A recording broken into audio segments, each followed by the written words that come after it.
Hello, good morning student. Class 11th में second paper का पहला चैप्टर ऑक्सीडेशन नंबर यानी रेडॉक्स अक्रिया पूरा कंप्लीट हो गया। अगर किसी बच्चे को पूछना है तो बता दें। आज आपको फर्स्ट पेपर का पहला चैप्टर पढ़ा रहे हैं। दोनों पेपर से एक एक चैप्टर पढ़ाते हुए चलेंगे, ठीक है। एक फर्स्ट का, एक सेकेंड का। फर्स्ट का पहला चैप्टर का नाम लिख लो, रसायन के मूल सिद्धांत, बेसिक प्रिंसिपल ऑफ केमिस्ट्री। रसायन के मूल सिद्धांत, रसायन के मूल सिद्धांत, पहला चैप्टर इसका नेम लिख लो, रसायन के मूल सिद्धांत, basic principles of chemistry. First heading डालो, व्हाट इज केमिस्ट्री, क्या होती है केमिस्ट्री, ठीक है। तो केमिस्ट्री के बारे में आप थोड़ा बहुत जानते होंगे कि केमिस्ट्री शब्द की उत्पत्ति कीमिया नामक शब्द से हुई थी। तो मिस्र देश में पहले काली मिट्टी के नाम से जानी जाती थी, फिर धीरे धीरे उसको हम लोग पुस्तक कला और विज्ञान में परिवर्तित किया। सर्वप्रथम इसके बारे में बर्जीलियस ने बताया था। उसने कहा था कि केमिस्ट्री के बारे में कई एलिमेंट्स, तत्वों के बारे में। फिर उसके बाद कहा जाता है आधुनिक युग के वैज्ञानिक लेवासिए, यानी केमिस्ट्री का जनक कहा जाता है, उनका क्या नाम है, लेवासिए, ठीक है। तो फर्स्ट हेडिंग डालो, रसायन, व्हाट इज रसायन, क्या है केमिस्ट्री। केमिस्ट्री हेडिंग डालिए, फर्स्ट पेपर का पहला चैप्टर है और सेकंड का पहला हो चुका, ठीक है। केमिस्ट्री क्या होती है लिखिए, केमिस्ट्री रसायन विज्ञान की वह शाखा है, केमिस्ट्री रसायन विज्ञान की वह शाखा है, केमिस्ट्री रसायन विज्ञान की वह शाखा है जिसके अंतर्गत रासायनिक संगठन, जिसके अंतर्गत रासायनिक संगठन, संरचना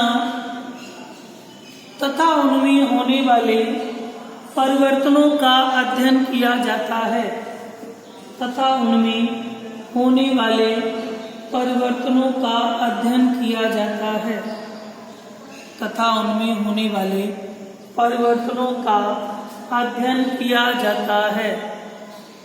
रसायन विज्ञान कहलाती है, रसायन विज्ञान कहलाती है। देख लो, रसायन की प्रमुख 4 मूल शाखाएं होती हैं। रसायन की प्रमुख मूल 4 शाखाएं होती हैं। रसायन की प्रमुख मूल 4 शाखाएं होती हैं। Number 1, inorganic chemistry, inorganic chemistry यानी कि अकार्बनिक रसायन, अकार्बनिक रसायन। थोड़ा थोड़ा इनके बारे में लिखते चले। नंबर 1 हेडिंग डालो, इनऑर्गेनिक केमिस्ट्री माने अकार्बनिक रसायन। लिखिए, इसके अंतर्गत सभी तत्वों और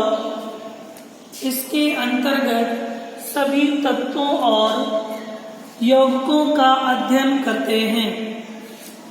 इसके अंतर्गत सभी तत्वों और यौगिकों का अध्ययन करते हैं। इसके अंतर्गत सभी तत्वों और यौगिकों का अध्ययन करते हैं तथा कार्बनिक पदार्थों को छोड़कर,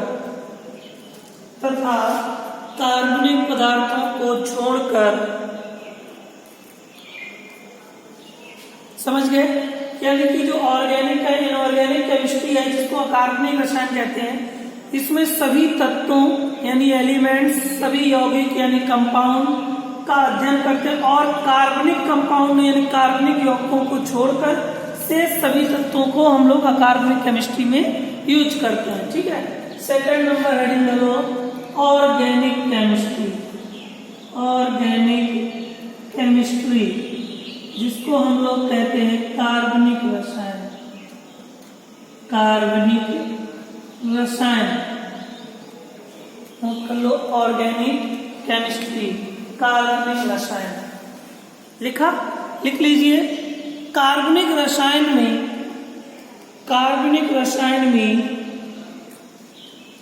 केवल कार्बनिक यौगिकों का अध्ययन करते हैं। कार्बनिक रसायन में केवल कार्बनिक यौगिकों का अध्ययन करते हैं। केवल कार्बनिक यौगिकों का अध्ययन करते हैं। केवल कार्बनिक यौगिकों का अध्ययन करते हैं। लिख लिया? मतलब कि ऑर्गेनिक केमिस्ट्री में कार्बनिक रसायन में ओनली हम लोग कार्बनिक यौगिकों का अध्ययन करते हैं, जिसमें केवल कार्बन वाला फार्मूला, जिसमें ओनली कार्बन हो, कार्बन के साथ कोई भी कंपाउंड जुड़ा हो लेकिन कार्बन निश्चित ही आएगा। ठीक है। नंबर 3 हेडिंग लो फिजिकल केमिस्ट्री। फिजिकल केमिस्ट्री, इसको हम लोग कहते हैं भौतिकी रसायन। भौतिकी रसायन, फिजिकल केमिस्ट्री, भौतिकी रसायन। लिखिएगा भौतिकी रसायन में इस रसायन के अंतर्गत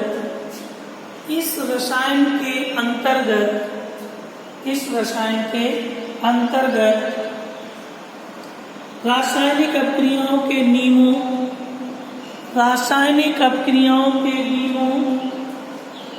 और सिद्धांतों का अध्ययन करते हैं। रासायनिक अपक्रियाओं के नियमों और सिद्धांतों का अध्ययन करते हैं। फिजिकल में उसके नियम और सिद्धांत पर हम लोग काम करते हैं। ठीक है। चौथा नंबर है विश्लेषिक रसायन।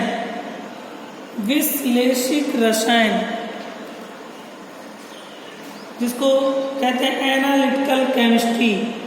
एनालिटिकल केमिस्ट्री, विश्लेषिक रसायन। विश्लेषिक रसायन यानी कि analytical chemistry. Analytical chemistry, analytical chemistry. Number 4 विश्लेषिक रसायन यानी कि एनालिटिकल केमिस्ट्री। देखिए इस रसायन के अंतर्गत पदार्थों की पहचान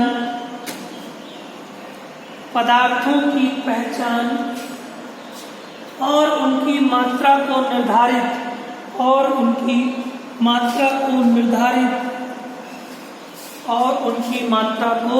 निर्धारित करने की विधियों का अध्ययन करते हैं। निर्धारित करने की विधियों का अध्ययन करते हैं। इसकी कुछ प्रमुख शाखाएं होती हैं।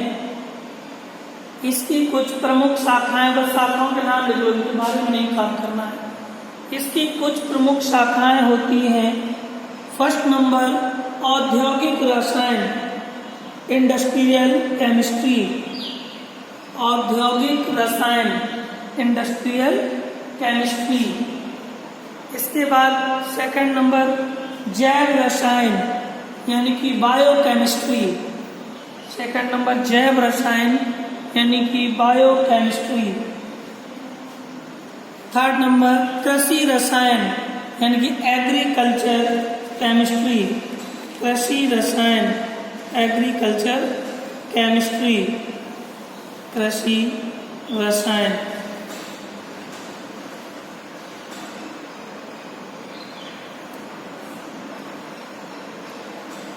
ठीक, बस नेक्स्ट हेडिंग अब डालो। इतना आपका इंट्रोडक्शन हो गया। तो केमिस्ट्री के बारे में आपने पढ़ा क्या होती है केमिस्ट्री, किस शताब्दी से शुरू हुई थी, 17वीं शताब्दी से। कौन इसके वैज्ञानिक हैं, कौन इसके जनक हैं, ध्यान रखना लेवासी इसके जनक हैं। और इसकी प्रमुख 4 शाखाएं होती हैं, फिर उसके विभाग होते हैं। ठीक है, जिनके बारे में ध्यान से आपको पढ़ना है। पदार्थ, मैटर, पदार्थों का वर्गीकरण। पदार्थों का वर्गीकरण, हेडिंग डालो पदार्थों का वर्गीकरण। हेडिंग डालो पदार्थों का वर्गीकरण। पदार्थों का वर्गीकरण। पदार्थों का वर्गीकरण, पदार्थों का वर्गीकरण, पदार्थों का वर्गीकरण। लिखिएगा, पदार्थों का वर्गीकरण विषमांग, विषमांग पदार्थ, पदार्थों का वर्गीकरण विषमांग पदार्थ, कॉमा समांग पदार्थ, समांग पदार्थ, कॉमा तत्वों, कॉमा यौगिकों, तत्वों, कॉमा यौगिकों और विलयन में किया जाता है, और विलयन में किया जाता है।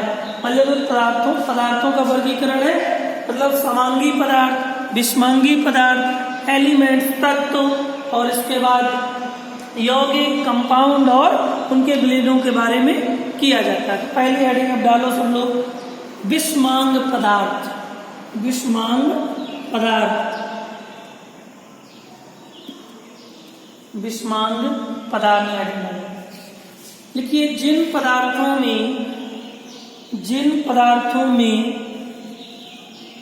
भिन्न भिन्न प्रकार के, जिन पदार्थों में भिन्न भिन्न प्रकार के दो या दो से अधिक भाग होते हैं, दो या दो से अधिक भाग होते हैं, उन्हें विषमांगी पदार्थ कहते हैं, उन्हें विषमांगी पदार्थ कहते हैं, उन्हें विषमांगी पदार्थ कहते हैं, उन्हें विषमांगी पदार्थ कहते हैं। जैसे तेल और जल का मिश्रण, तेल और जल कभी मिलता है? कभी नहीं, तो ये विषमांगी पदार्थ है। तेल और जल का मिश्रण, कॉमा जल और बर्फ का मिश्रण, वो एक अलग बात है जब बर्फ घुल जाती है, मिल जाती है, जब तक घुले नहीं तब तक वो अलग अलग दिखाई देता है। बर्फ और जल का मिश्रण, कॉमा दूध, रक्त, धुआं आदि, बस और लिखो, कॉमा रक्त, दूध, धुआं आदि विषमांगी पदार्थ हैं, आदि विषमांगी पदार्थ हैं, आदि विषमांगी पदार्थ हैं। आ रहा समझ में क्या है ये? इसका रहेगा समांगी पदार्थ, समांगी पदार्थ, समांगी पदार्थ, समांगी पदार्थ,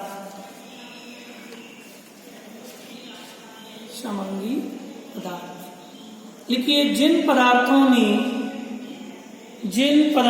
में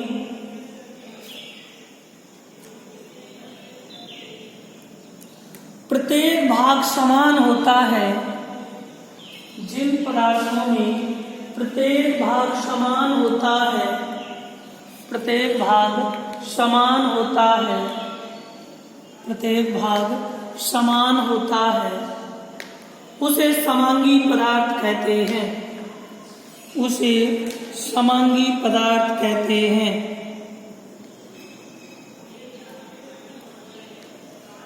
उन्हें समांगी पदार्थ कहते हैं। जैसे लोहा,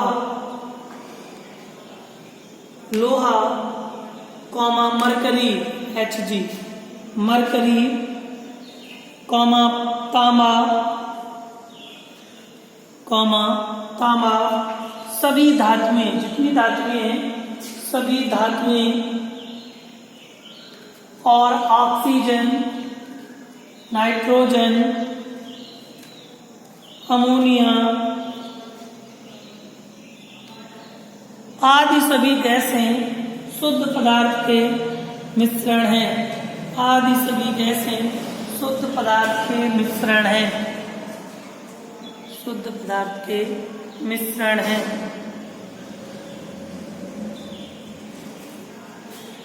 नेक्स्ट हेडिंग डालो, सॉल्यूशन यानी कि विलयन,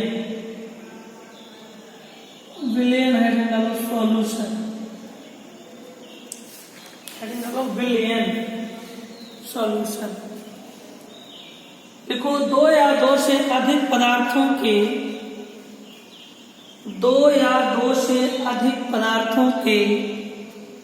समांगी मिश्रण को, दो या दो से अधिक पदार्थों के समांगी मिश्रण को विलयन कहते हैं। दो या दो से अधिक पदार्थों के समांगी मिश्रण को विलयन कहते हैं। दो या दो से अधिक पदार्थों के समांगी मिश्रण को विलयन कहते हैं। समांगी मिश्रण को विलयन कहते हैं। जैसे एग्जाम्पल, चीनी प्लस जल इक्वल क्या बन जाएगा? बताओ, शरबत। शरबत एक क्या हो गया? विलयन हो गया। चीनी और जल मिलकर दो या दो से अधिक भी इसी में रुआवजा भी मिला दो, नींबू भी मिला दो, बढ़ता जा रहा है। तो दो या दो से अधिक पदार्थों के समांगी मिश्रण को विलयन कहते हैं। जैसे चीनी और जल। अब इसमें अगर कोई क्वेश्चन कर दे, जैसे चीनी है, चीनी विलय का कार्य करता है। विलय माने जो कम मात्रा में होता है, और जो अधिक मात्रा में होता है वो क्या होता है? विलायक। वो अभी आप इंटर में पढ़ेंगे विलयन चैप्टर में, ठीक है। जो ज्यादा मात्रा में होता है वो विलायक होता है, जो कम मात्रा में होता है वो विलय होता है। यानी चीनी और जल का मिश्रण शरबत बना तो उसे विलयन कहते हैं। उदाहरण में लिख सकते हैं, जैसे चीनी और जल का मिश्रण विलयन कहलाता है।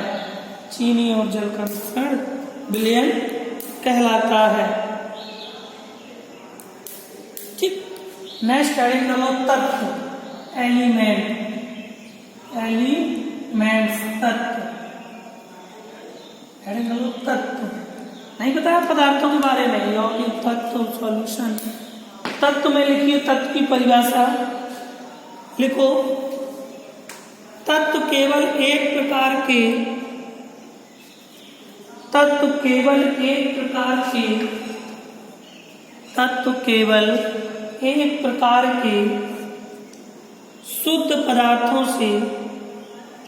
शुद्ध पदार्थों से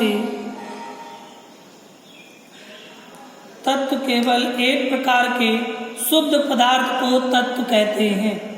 शुद्ध पदार्थ को तत्व कहते हैं।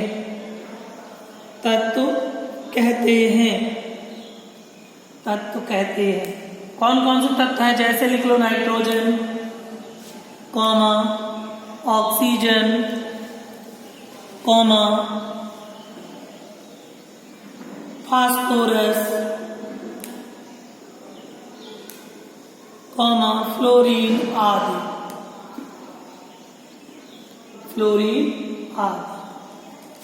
नेक्स्ट हेडिंग डालो, यौगिक कंपाउंड।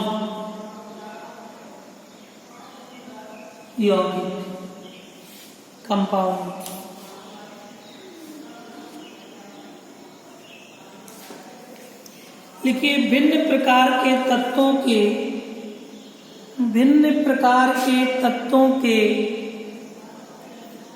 एक निश्चित अनुपात में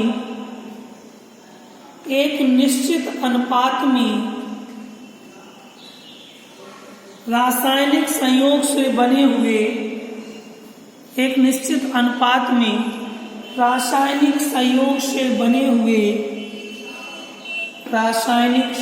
से बने हुए शुद्ध पदार्थ को यौगिक कहते हैं। बने हुए शुद्ध पदार्थ को यौगिक कहते हैं।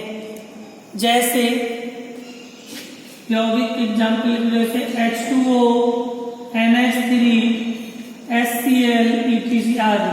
जैसे H2O हाइड्रोजन ऑक्साइड, हाइड्रोजन और ऑक्सीजन दो शुद्ध पदार्थों में मिलकर बना है। अमोनिया नाइट्रोजन हाइड्रोजन से बना है। हाइड्रोक्लोरिक हाइड्रोजन और क्लोरीन से मिलकर बना है। तो इन शुद्ध पदार्थों को यौगिक कहते हैं। नोट कर लीजिए। कल आपका पहला चैप्टर तो काफी है, ठीक है। इतना आप धीरे धीरे पढ़ें। फर्स्ट पेपर का पहला चैप्टर है, ठीक। फेयर बनाते चले सभी स्टूडेंट। धन्यवाद।